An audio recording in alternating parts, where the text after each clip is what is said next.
Something unthinkable has just happened in your neighborhood. There was an earthquake or a flood. You've just had a tornado hit or a hurricane is on the way. You have to evacuate, and you don't know when or if you will return. What about a biological event like the avian bird flu, or even a nuclear accident? What do? How do you survive until the authorities come, and when will they come? Welcome to the Emergency Preparation and Cooking Show, designed to teach everyone what their choices are and how to buy and actually use the right equipment. A show that provides you hands-on experiences by cooking delicious, nutritious meals using canned goods, dehydrated foods, sprouting seeds, and gardening seeds. With step-by-step demonstrations on how to have a positive adventure during disastrous times versus a life-threatening survival of the fittest experience. It's now your choice. Knowledge truly is power. So here to take the mystery and trepidation out of being prepared is the host and creator of the show, Reg McDaniel Jr.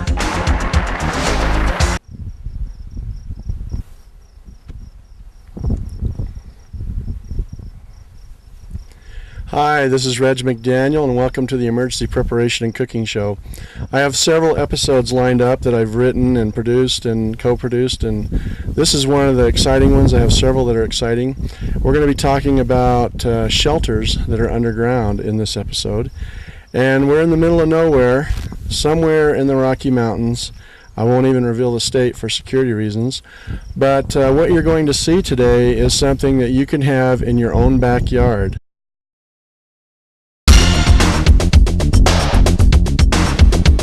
Do you feel a need for more food storage but don't have the usual $2,000 or $3,000 to get it? Do you have the basic foods for survival but want more variety, nutrition, and selection? For a very limited time, you can have 1 year's supply of gourmet food storage delivered to your door for just $500 down and a low monthly payment for the balance. That means you can get all this food now and pay for it in affordable budgeted payments. Call Cooking with Home Storage for the details at 435-835-8283. That's 435-835-8283. Pay $500 now, get the 1 year food supply right now, and make affordable monthly payments for more peace of mind. That's 435-835-8283.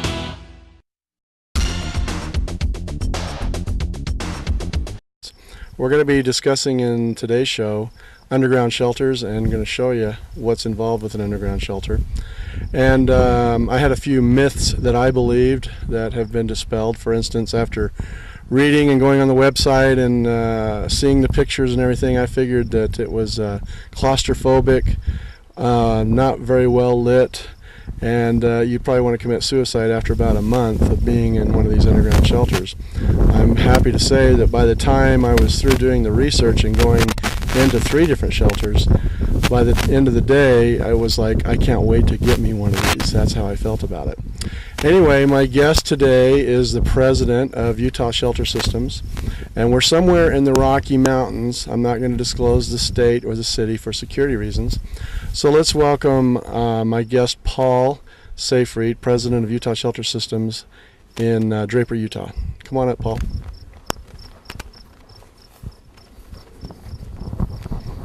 Welcome to my show in the middle of nowhere. Pleasure. How long have you been involved with building and manufacturing underground shelters here? Well, Sharon Packer and I have been doing this for about 20 years now. We started about 1985 during the height of the Cold War, and we've made a lot of mistakes and learned a lot about this process in the last 20 years, and we think we're about where we need to be right now. Well, having gone through your system very detailed as we have, I would agree with what you've said. One of the things that a lot of people don't think about is what are some situations where you might want to seriously consider having one of these shelters in your backyard or on a plot of land somewhere outside of a major city? Well, the world is a dangerous place, and there are many scenarios in which a shelter could come in handy, and with the increase in terrorism and the increased military tensions around the world, these appear to be a very good idea. Now, one of the other things that a lot of our viewers might not know about is is it Switzerland? They have enough underground shelters to house the entire population? No, that's true. Switzerland has about 130% shelter capacity for their population. And Finland, Sweden, Norway, Russia, and China also have extensive shelter programs for their populations. Okay. And you were telling me that all of our congressmen and the President of the United States have an underground shelter be put in the event of some major catastrophe like nuclear attack or biological warfare. Is that correct? That's correct. Key government officials have massive, expensive, very hardened facilities that they can be whisked away to in a moment's notice. And so if you don't feel like they're more important than you and your family, that's one of the reasons you want to consider having one of these shelters. And then the last thing I want to mention before we get going into this is you were telling me we're in May of 2007 on this taping today. What was it that happened just a week ago in the papers? Well, on May 11th, the San Francisco Chronicle published an article detailing a study group involving 41 of the nation's top experts on the effects of weapons of mass destruction and homeland security, and they concluded, one of the conclusions they've made is that they are recommending to localities and individuals the construction of underground shelters. Okay, and so, you know, we're seeing gas prices hit $3.15 a gallon as of this month, and probably going to go even higher. And that affects everything in life, and probably including the cost of your shelters. But as of the taping of today, approximately ballpark, what's the low end of a underground shelter, and what's the high end price-wise of what we're going to be seeing today? What we're talking about for the cost of the structure itself is somewhere between $35,000 and $45,000, depending on the size. Okay. And then installation, depending on the job site, is running somewhere between $6,000 and $10,000. Okay. Well, I guess we should get started then. And so where is the entrance to this thing? Well, we're standing on it. Like I didn't know that. Okay. Well, let's get going, and we'll show you Paul going down and me going down, and we'll go from there. Okay. Okay, what we're looking at here is the armored closure for the main entrance. And the clearance on the door measures 31 inches by 31 inches. So you can get most things in here except maybe a couch. The door is 3/8 of an inch thick. It's made of hot rolled steel plate. It can be ordered in abrasion resistant steel or stainless steel at extra cost. This is the internal locking mechanism, which is rated about 14,000 pounds, but it's a little overkill, but it does the job. These are spring assisted shock absorbers to control the descent of the door, so that when we flip this hold open latch and close the door, it won't smash your fingers or bump you in the head when it closes. And we have internal hinges so that the hinges can't be damaged by flying debris or weapons effects. And we have a removable hasp right here in case something gets stuck in the lock hasp from the outside. The persons inside the shelter can remove this with a wrench on the inside and effect their own rescue. So I'll go ahead and close this to demonstrate the how easy it is to close up. Just flip that little latch there. Go that.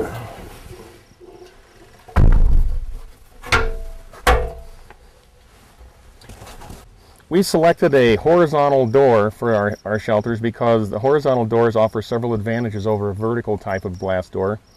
For one thing, vertical blast doors have to be built 5 times stronger than a horizontal door to resist the same overpressure from a nuclear explosion.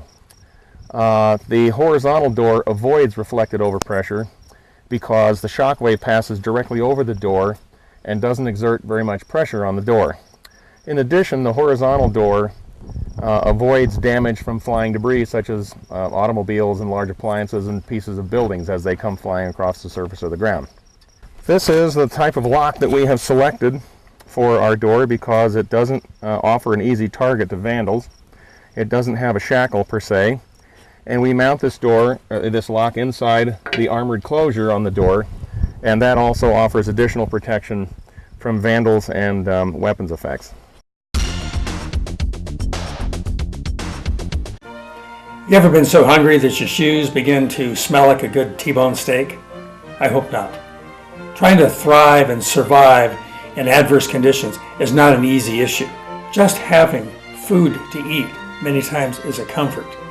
But to be able to thrive is much different than being able to just survive. Trying to live off what many people think is a home storage of wheat and powdered milk and a few other items is not the way you want to go.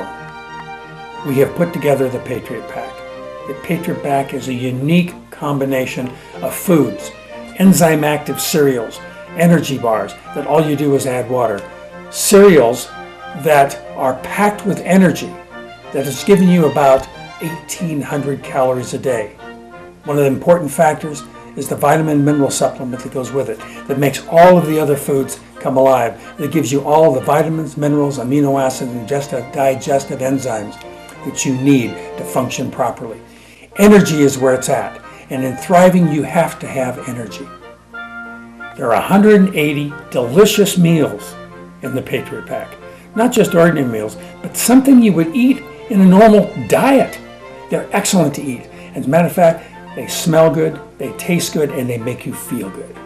This Patriot Pack is so unique that it contains a blend of not only foods that you need to heat to be able to eat, but a unique combination of sprouting seeds that when placed in this very dynamic, easy sprouter, can even be carried inside a jacket in the middle of winter and sprouted, and you have live, viable foods.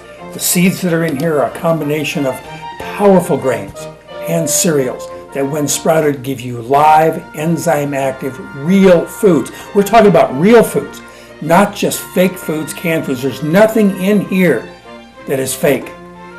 Even the fruit juice that's in this package is made with real fruit, not synthetic flavorings. It is designed to give you energy when you need it. The package also contains real dried fruits, air-dried fruits that are still enzyme active. They're all in foil packs, and these packs are easy to store. As a matter of fact, everything comes in 2 boxes. And there's enough here for yourself for 60 days or 2 people for 30 days. So don't be without. Consider using the Patriot Pack as a real insurance policy. So the Patriot Pack is a unique combination of live foods, vitamin and mineral supplements, granolas, cereals, pastas, bars, and all kinds of other things that are going to make thriving exciting. The Patriot Pack is something you consider to thrive and not just survive. Okay, we're inside the shelter now, and we're at the end of the shelter. And what I'm going to do is have Paul show you a lot of, if not all of the features that was possible of the shelter. So Paul, take it away. Okay, well, what we're in right now is a 10 by 50 foot long corrugated shelter. This is the largest single shelter that we make. We have connected several of these together to make larger facilities. When you're inside your shelter, you want to be as comfortable as possible, but you also want to keep things very practical so that you can make the maximum use of each cubic foot that you have available. So what we've done is we've designed some furniture that is very efficient and reasonably comfortable. And this is the eating area right here. And we have 2 single bunks that are designed to oppose each other so that people can sit comfortably and visit, or for meal times and board games,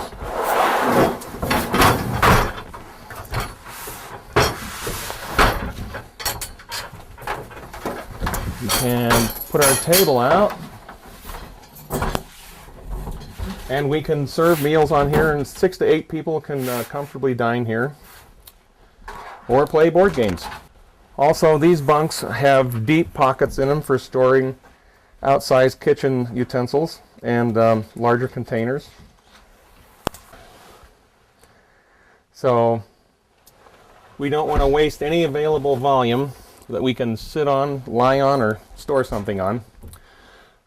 These hooks right here that you see on the ceiling are designed to suspend soft hammocks across the aisle, and perhaps we'll demonstrate that a little better when we get to the other end. In addition to storing water above the deck, we have space below the deck that can accommodate 30-gallon drums and 15-gallon drums of water.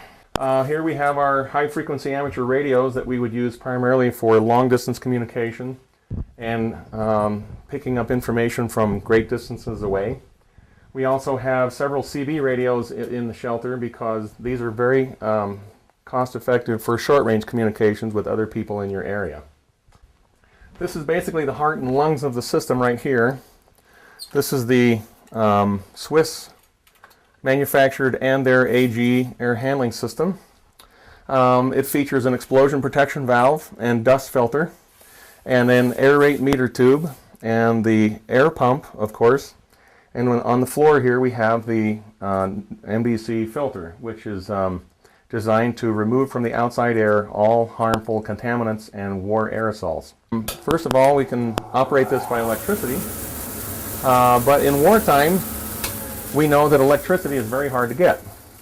So the clever Swiss have designed this to function off of a hand crank. And you'll notice that I don't really have to expend a great deal of effort to operate this. And this rate of operation will sustain approximately, well, 25 people comfortably, up to 50 people in an emergency. One of the key features that you want to look for in an underground shelter designed to survive blast effects is the presence of explosion protection valve. And these have two functions.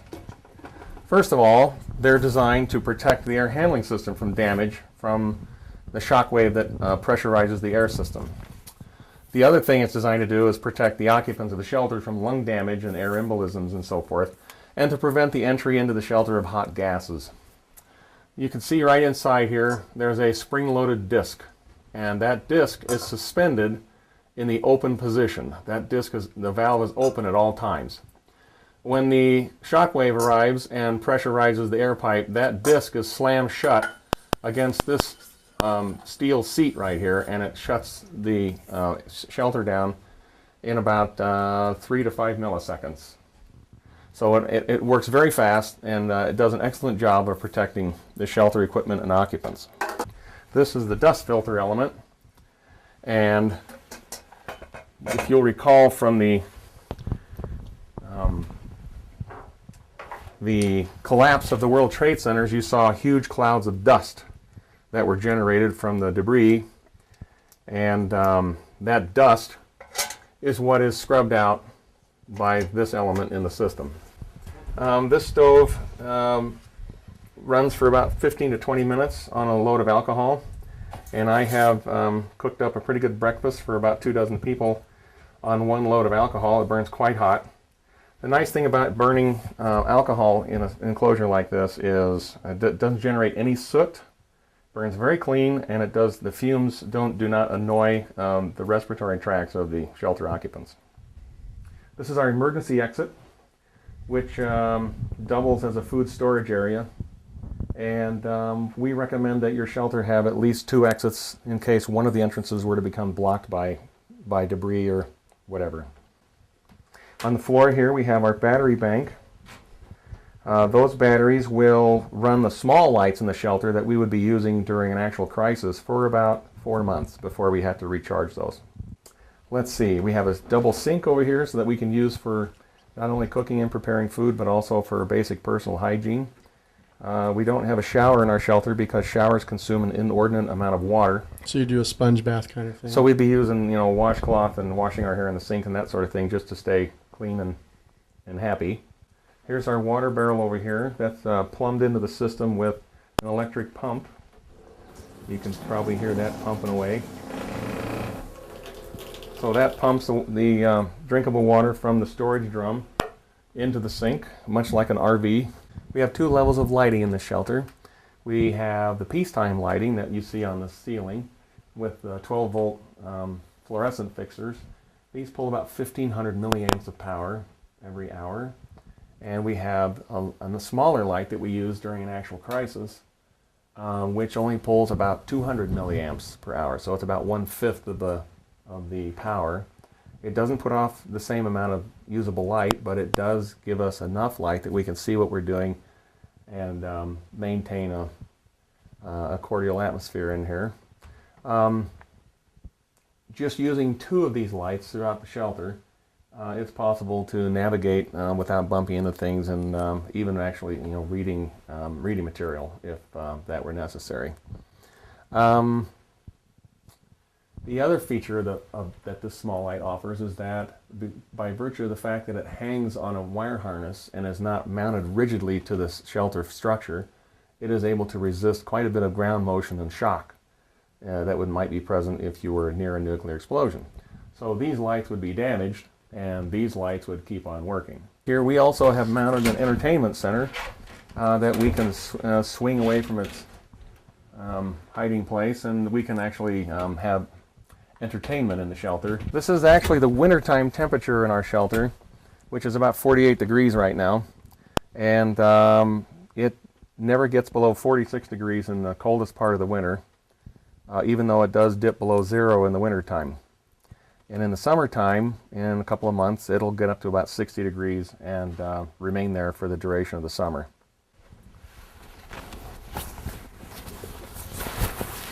Okay, these are our bedding accommodations.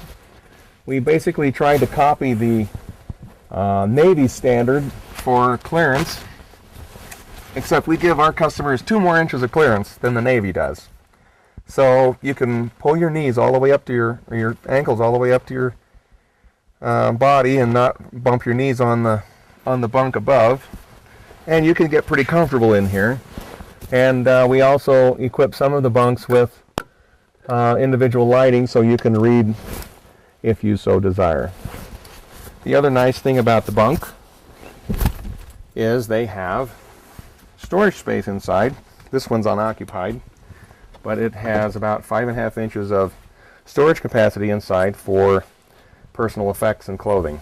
Okay, this is my own personal bunk, and I have all of my basic foundations in here. I have lots and lots of toothpaste, deodorant. I have lots of extra toothbrushes, extra clothing such as trousers and all the traditional goodies. These are also good for keeping your personal electronics and other things separated from other people in the shelter. Under this particular segment of the shelter deck, we have additional food storage such as rice, beans, corn, wheat, and also medication and smaller containers of drinking water. So a 10-foot diameter shelter features an under deck space about 34 inches deep. So you can put a lot of bulk items under the floor where they're out of the way, but nonetheless it does give you a usable storage space for a long-term food storage. Alternative method of bunking people in our shelter is a soft hammock, and they fold up to where they don't take up a lot of space.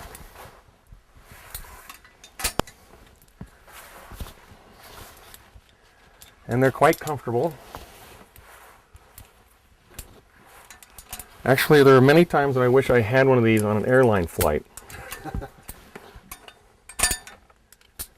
Let's try that. Whoops. Okay. I'll just get this one on the bottom here. And I have slept many hours in one of these hammocks.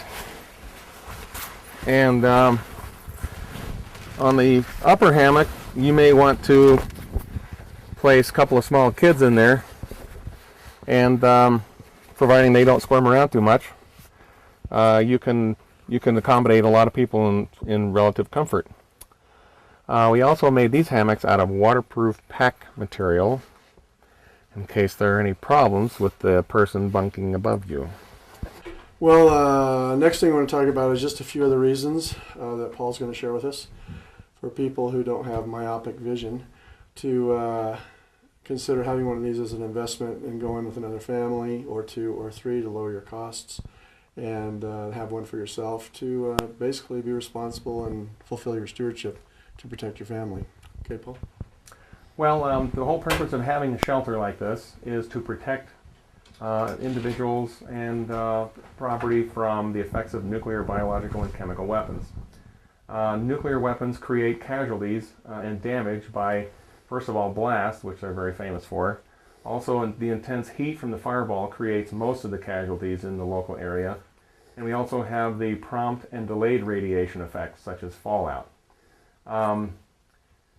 Assuming that you are not injured or killed in the first few seconds of the detonation of the nuclear weapon, then you can make your way to a shelter, hopefully one like this, and you can avoid exposure to the fallout radiation that will be present beginning about 20 minutes after the explosion, and the fallout effects will last for several days or even stretch out to a few weeks. What gives this shelter its protective capabilities is the earth that is packed around the shelter. This shelter is about 10 feet underground and affords a protection factor in excess of 1 billion, which means you'll get 1/1000th of the outside radiation being inside this shelter. It's been calculated that with warning, shelters like this could save about 95% of the individuals in an area affected directly by a nuclear explosion. Without any warning, it'll still save the lives of about 75% of the people in that area that would otherwise die. So we think that shelters are very effective in performing their stated function. Now this shelter also functions to protect people from biological and chemical aerosols as well. And that is primarily accomplished with the air handling system, which takes in outside air, removes those contaminants and war gases, and makes the air safe to breathe. The air is then circulated throughout the entire length of the shelter and is exhausted through an exhaust explosion protection valve, which also functions very similar to the valve in the air intake system. Shelters are also an excellent place to store valuables, important documents, and things that you just wouldn't want to lose, say in a house fire or a natural disaster or war. So they are quite useful for other things than just war and terrorism. In about 1991, Ken Alabek, who was the deputy director of the Russian biological warfare program, realized that his country wasn't being completely forthright in their position on Biologicals? the Biological Weapons and Toxin Convention. And he believed his entire career that the United States was violating the treaty, and therefore he worked very hard in the Russian program to perfect Russia's military biological weapons program. In 1991, he realized that he had been misled by his government, and he defected to the West, where he disclosed everything he knew about the extensive and secret program that was being run by the former Soviet Union. Biological weapons are still very much in vogue in a number of countries. We know that Iran, China, the former Soviet Union, and other countries are continuing to manufacture rather clandestinely and maintain stockpiles of biological aerosols. Russia maintains about 700 tons of chemical weapons, 700,000 tons of chemical munitions. So we don't think that despite the Bush administration's push to ban chemical weapons, that those are going to go away anytime soon. So we're not going to throw away the biological and chemical capability of this air handling system. We're going to keep that very much at hand. Just about to the end of our underground shelter sequence, and there's just a couple things that we want to, talk about. One is, I really wondered, how do you get the water from up, 8 feet above the ground down to 20 feet below the ground? What are some of the ways you do that? Well, since we don't have city water in this particular area, we have to haul our water in barrels, in trucks. And so we'll have maybe 6 barrels of water in the truck, and we'll run a sterilized garden hose all the way down to the target barrel. Mm-hmm. And we just begin a siphon action there, and the water siphons down the hose, and we can fill these drums in about an hour, including the ones under the floor. So it works pretty well. And then the final alternative is to? The other alternative is to haul the water down in 5-gallon containers and fill each container. Make a train of people and things like that. Yeah, that's more effort and more time. And then the final thing that everybody's in the back of their mind that nobody likes to talk about is the sanitation issue. So let's go down to the bathroom and show them what you do and how you take care of it. Okay. Okay, we're going to go into the bathroom now. And here it is. Okay, welcome to our bathroom. This is the far side of the shelter. Farthest away from the living area in our shelter. And, how long is the shelter again? well, including this 30-foot entrance tube, it's 80 feet long. Okay.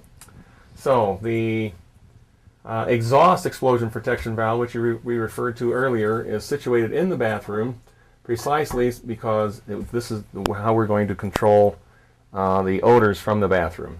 So we use chemical toilets in our shelter because they're very reliable and very simple to maintain.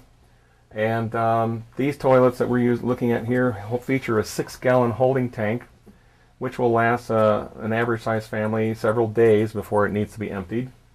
And once the toilet is full, the upper half of this unit is separated and the holding tank is carried outside and the waste is deposited in a septic tank. Howdy, I'm Reg McDaniel, host and creator of the Emergency Preparation and Cooking Show. My two friends here today are going to talk about the emergency bucket they have. One of the things I really like about it is the nutrition and the simplicity of all you do is add water. That's all you need. No special cooking skills, special survival skills, just water. So go ahead, take it away, guys. As Reg mentioned, he's mostly focused on the food, but there's other aspects to the bucket. Okay, at Food for Health, we prepared several products for you in the event of an emergency. If you've seen our clip here on the show, you know that we survived for 6 days living just out of this bucket. So, Derek, tell us what's inside the kit. Quite simple. Enough supplies for 2 people, 2 strapping young guys like us for 6 days. We've got water filtration, most important item. We've got food, enough for 2 people, 6 days. We even have the pot to cook it in. We've got a great fuel source here which can be used indoor or outdoor. It's non-toxic and it boils 2 quarts of water in less than 14 minutes. What about the flashlight? Tell them about the flashlight. The flashlight's really cool as well. Don't forget the flashlight. I love the flashlight. The flashlight will charge the cell phone. That's the most important part. But it is a crank, so you can crank it to get your power, so you can get your light. But more importantly, it's got the radio with it too, so you can always stay in touch. We've got waterproof matches, windproof and waterproof. So if it's windy, you can still light the fire. We got the first aid kit. We've got 2 masks. We've got emergency blankets, which are my favorite. We've got the whistle. We've got the Leatherman tool, and then you've got a bucket, which is really good to sit on if you're tired. And a whistle. Stranded, abandoned, kidnapped, who knows? You need this emergency kit to survive for 6 days. 2 people. 6 days. 2 people. And the shipping is always free. I'm Jeff Power, and this is Derek Christensen. And we survived in New Orleans for 6 days out of this survival bucket. You can get yours at EasySurvivalSolutions.com. Go to Reg McDaniel's site, and you can purchase your very own emergency supply kit. And as always, the shipping is free if you put in TV show in the code. Again, the coupon code for this emergency kit is TV show. And we're going to say it one more time in case you were chewing on cornflakes. The coupon code is TV show.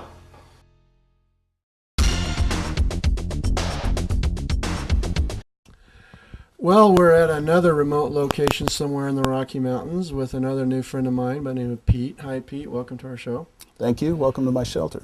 And Pete's going to tell us a little bit about his shelter, some of the unique features on it, and some of the experiences that he's had with his family, his children, and his grandchildren. Go ahead. Reg, this, as you mentioned, is a remote location, and it's a great place to get away for the weekend.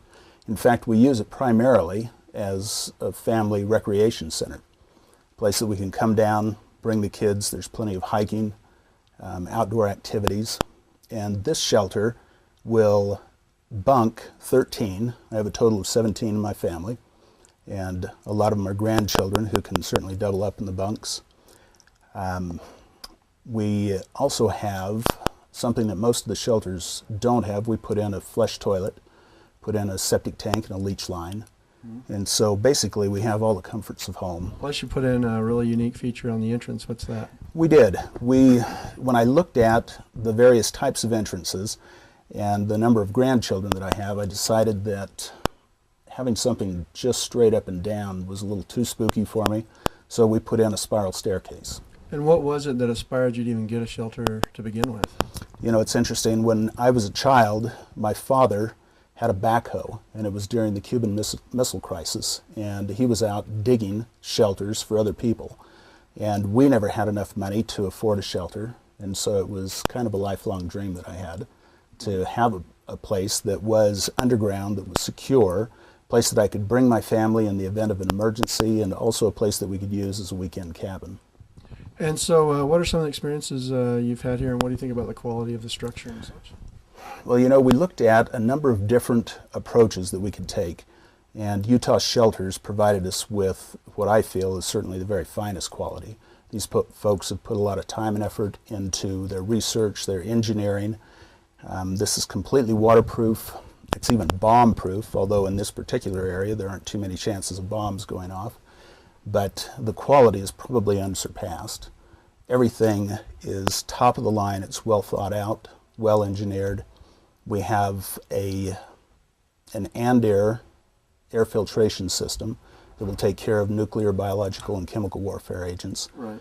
And we could essentially bring our family into here, close the doors, and I have enough food and supplies under the floorboards to last us at least 2 months, probably 3 or 4. Okay.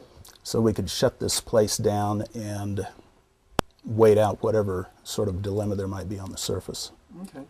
And what are some of the experiences you've had with your other family members? One thing that we did when the shelter was first put in, we decided to inaugurate it with Christmas in July.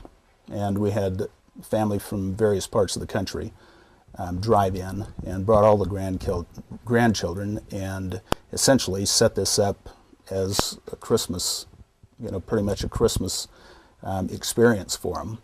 And it's kind of unique for the grandkids. Anytime you can take a child and move them down underground and have them go either down the spiral staircase and climb through the entrance tube or the emergency exit, the kids love it. It's a lot of fun. It is. It's great fun, and they look forward to coming here anytime. The thing that I guess is probably the most important is just what you said, to use them. You know, we look at ours as a weekend retreat, and we use it as such, and that also helps to justify the cost of putting something like this in the ground. Okay. You know, if you can use it on a regular basis, it just makes sense. We'll wrap up this little short presentation. Why don't we just show a little bit under the floorboards? Sure.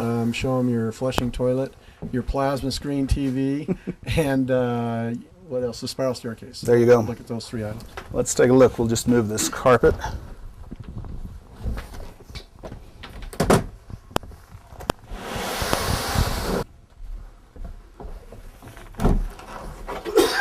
This will give you an idea under this particular panel.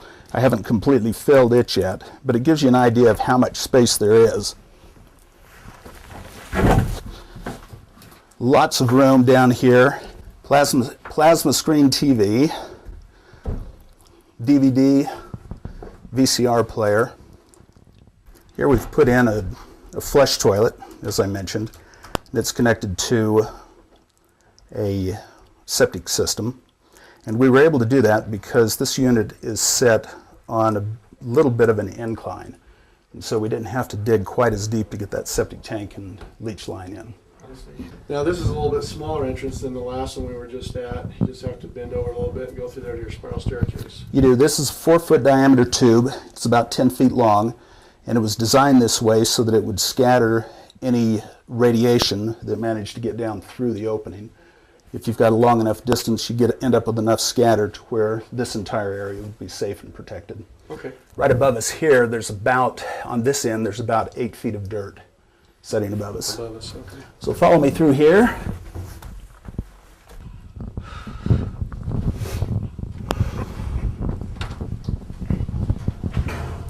Okay, here we've got the spiral staircase.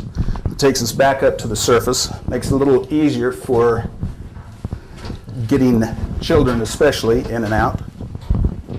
The door is kind of a unique design that we engineered ourselves. This is 3/8 inch armor plate with a crossbar and a dial to tighten the thing shut. And when it's shut, Reg, if you'll come out for a minute. Sure.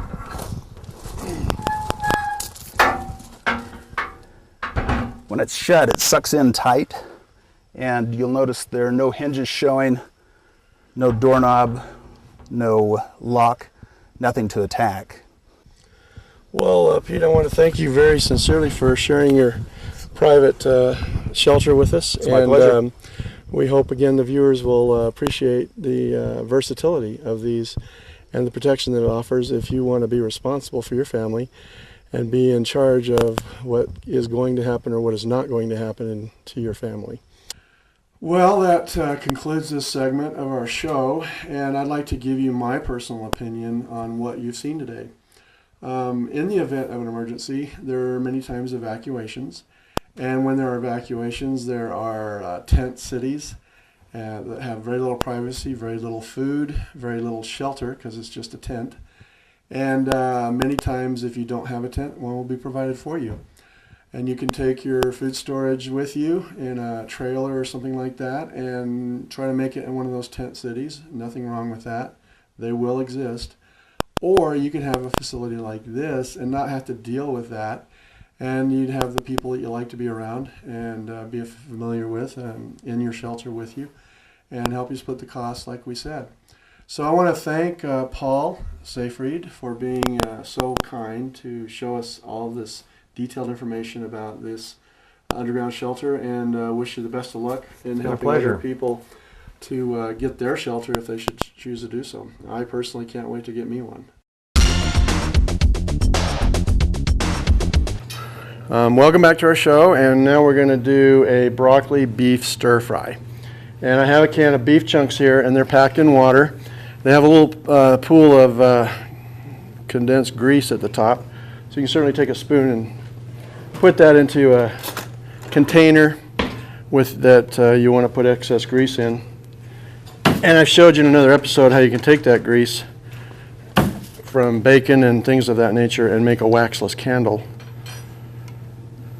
So you want to be sure and watch the show to see how you do that. All right.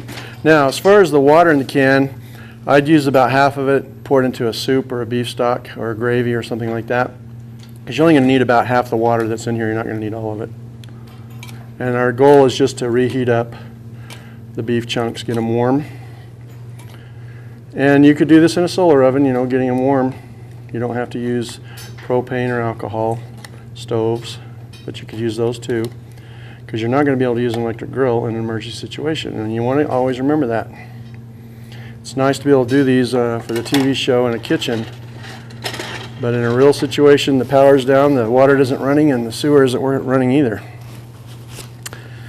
Okay, so now just for your information, for those who are on my email list, you know that there is a product, comes in a number 10 can that are like 10 to 15 steaks.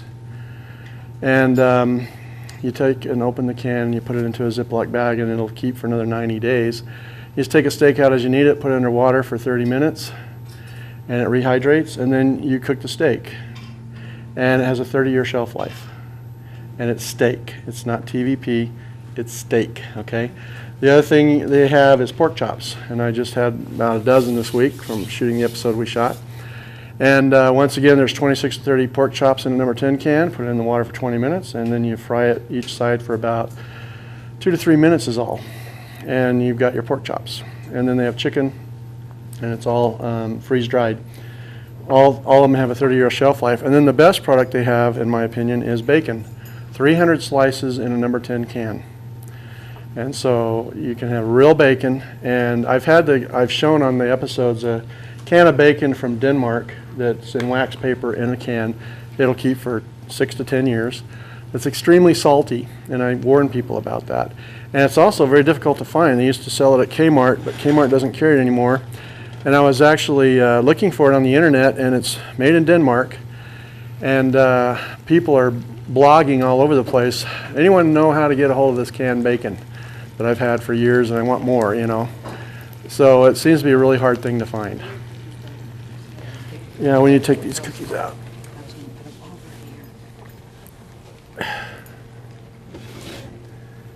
show everybody. This is a design. You would work hours to try to get that. A stained glass design. You know, it's a man thing. I'm going to do this recipe one more time, and dadgummit, I'm going to get it right. Yeah. On my word of honor, they were better than good. I mean, we're talking the real McCoy. If you get on my email list, get one of my cards and say you want to know about the meat. Here's the interesting thing. There was a gun show last weekend in Sandy, and he had a booth there. And he came up a few days early, so we filmed the product on one of our episodes last Thursday. And in the gun show, he had a price list, and it was 70% off. They're still expensive, like $30 a can and $40 for the number 10 can of bacon, but 70% off. And so he's coming back in 2 weeks. And anybody who emails him, emails me and asks for his number and says TV show, I'll email you the prices, and you call him and pay him, and he'll bring it, and you'll pick it up at my house, and you get the gun show prices, okay? Which means no shipping, 70% off, all that kind of thing. How big are the cans? They're number 10, that big, yeah.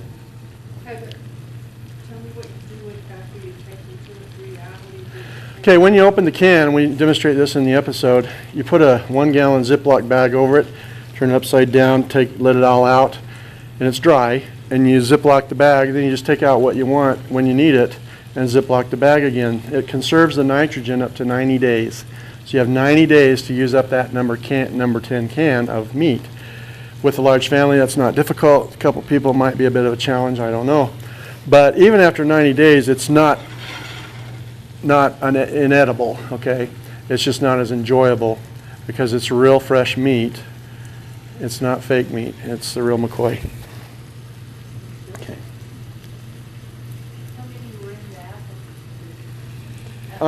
There's 26 to 30 pork chops in a can, something like 10 to 15 steaks, and it's on the email that I send you. Putting in the dehydrated onions here.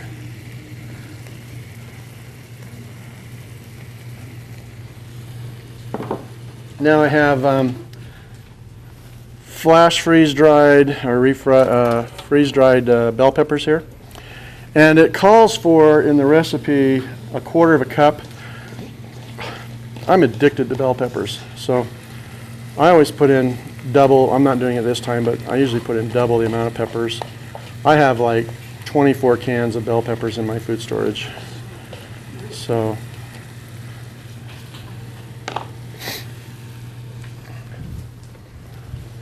we're doing our onions and we're doing our bell peppers together with the meat, letting it steam, cook that, saute that.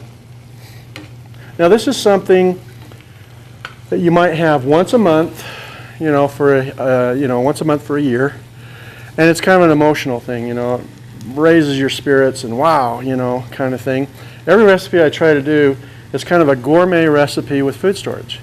You've got your beans and rice, and you can get the book that has 150 recipes we talk about in an episode. And that's all fine and well, but once in a while you want to get out of the beans and rice mode, or the cracked wheat for breakfast mode, kind of thing. All right, so we've got,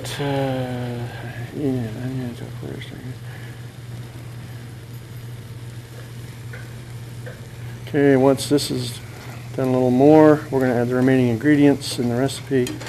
Then we don't have time to fry our noodles tonight, but we can try the egg noodles that we had.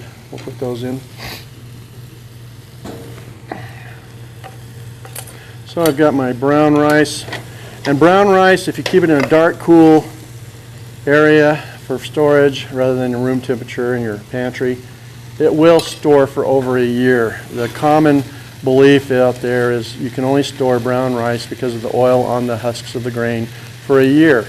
Not true. You can store it 1.5 to 2 years, even up to 3, if you have a really cold storage area in a basement, in a dark area to store it in, okay? And you're going to be using it, so if it starts, tasting a little bit funny, you want to use it up in a hurry, but you're not going to have a 15-year brown rice food supply. It's just not going to happen. But you can have a 1 to 3 year brown rice food supply. I have a lot of white rice, and I have like 2 5-gallon buckets of brown rice in my food storage. To give you an example, I have like 10 5-gallon buckets of white rice and 10 5-gallon buckets of pinto beans. But you don't want to do that with brown rice unless you have 12 kids. Okay, then you could probably get away with it. All right, you got bell pepper, ginger root. Now you can use a little bit of ginger powder if you don't have fresh ginger root. We're just going to take advantage of the situation.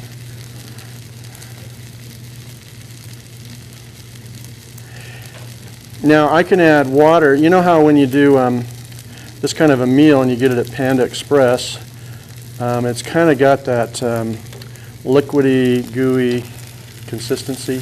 You know what I'm talking about? It's like cornstarch. That's what it is. So you could add water and cornstarch to this if you wanted to have that consistency or a thickening gel of some sort. Okay. Take it off the heat for a second.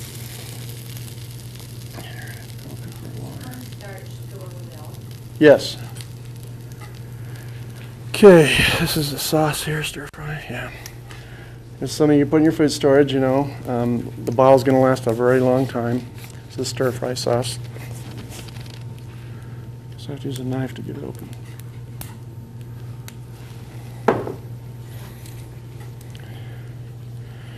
Don't leave home without it.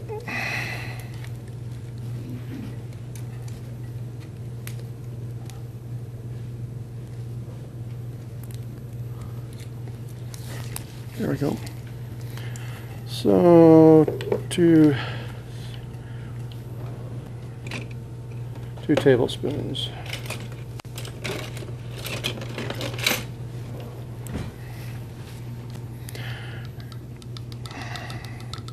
Now, I have Heinz 57 and A1 steak sauce in my food storage because of the steaks and the pork chops. Something you'd never think about putting in a food storage, you know, but now that you know what you know and how to get it, you want to be sure and get on my email list. I have 1 gallon containers of soy sauce, 1 gallon containers of Worcestershire sauce. I do my own jerky. That's why I have such large containers. Do a lot of Oriental cooking.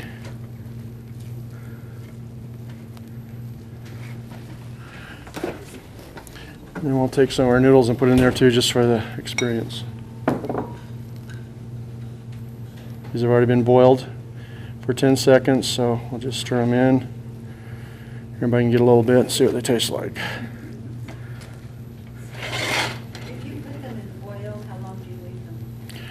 Just till they turn golden brown. That's what it says on the instructions. You could try to, I want to experiment and see if you can bake them. I'm kind of doubting it, but I want to find out, you know. Because that would sure be nice if you could. And of course the oil you want to have the most of in your storage, which most people don't, because they don't use it that much, they don't know how to use it, is olive oil. Because it has the longest shelf life. And I've had olive oil in tin cans, not glass bottles, for up to 10 years, and it's not gone rancid. Okay, I still have one, and I just haven't got to using it yet, and it's kind of like next on the list of things to use in the food storage of olive oil before I start breaking into my other stock. Okay.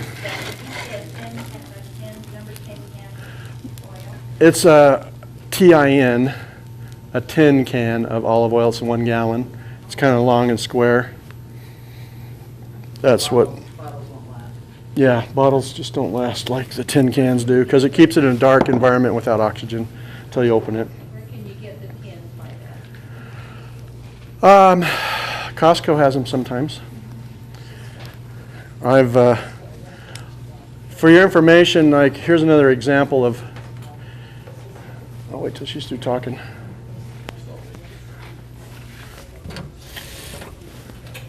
I have something to tell you. About a year and a half ago, a friend of mine, actually 2 friends of mine and myself, purchased $35,000 of olive oil from Greece. And I sold all the ones I bought in the order to friends and myself and family and stuff. And they've sold all of theirs too. And I was selling them at $34 a gallon. Just a couple months ago, I still had them. and they're going for $58 a gallon at your stores. We're placing another order from Greece, $35,000 order. So I'm going to buy, what I told them is I'll buy 6 to 10 cases. The more cases we buy, the better the price is. And so I said, well, if you get the minimum order, I want 6 cases. If we need a few more to get the maximum discount, I'll buy 10 cases, which is 6 gallons to a case. That's 60 gallons of olive oil. It's a lot of money.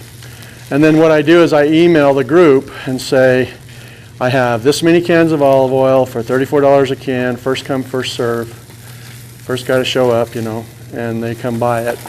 And I don't usually sell stuff, but when it's a one-time purchase, one-time opportunity, I do those kind of things all the time. And I pass that on to my email viewing audience like yourselves.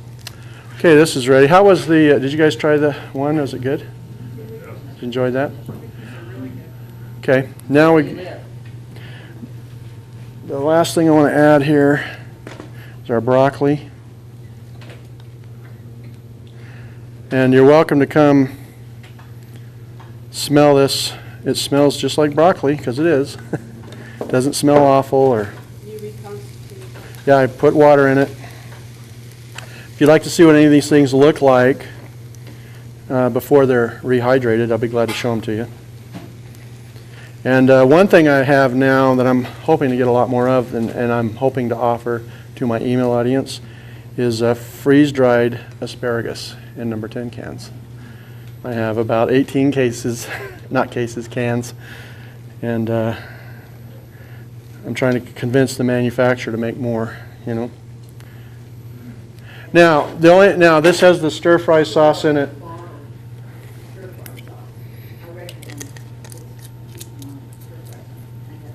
It's easier to store longer too, because it's in aluminum packaging. Okay, so let me just wrap up this and then we'll serve it, okay? And that's it for our broccoli stir fry. And to conclude this show, as I always do with every episode, I just like to take off my hat and let's say, never forget to praise the Lord for all the food He's given us and the knowledge and tools He's given us to survive the bad times ahead. Let's all get prepared and take advantage of this great knowledge and these experiences. And we'll see you next week. Thanks. Okay.